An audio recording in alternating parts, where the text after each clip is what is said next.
गाड्या पाला त्याबद्दल विकास भैया कोमणे यांच्याकडून या ठिकाणी भैयाडेवर गुणावरीकरांना 500चं बक्षीस आहे आणि समालोचन करताना 200चं बक्षीस आहे. आपल्या या ठिकाणी मनापासून धन्यवाद आहे. 51 मागे ठेवला आणि 52 सुटला. 52 मध्ये लढत सवली कोण होतोय 52चा गट विजेता जिगरबाज बैल आणि त्यावरती बसणारा मर्दानी चौकी. अतिशय सुंदर असे लढत चालू आहे. एक गाडी बाद झाली इकडं चौघांच्यात लढत पाहायला मिळते. अतिशय सुंदर अशी लढत झाली. करे गुलाबी वायरचा बघा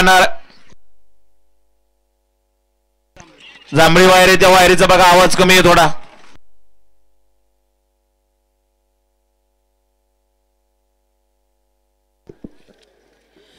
गाडी क्रमांक 52चा निघाला. तास क्रमांक 6 वरती धावलेली गाडी आईगाव देवी प्रसन्न श्री दिनेश हिरामन पाटील डमरू जलवा फ्रेंड्स ग्रुप मुंबई खार्डी या गाडीचा 1 नंबरला विजेता बैलगाडी मालकाचं त्यावरती बसणाऱ्या चालकाचं हार्दिक हार्दिक अभिनंदन.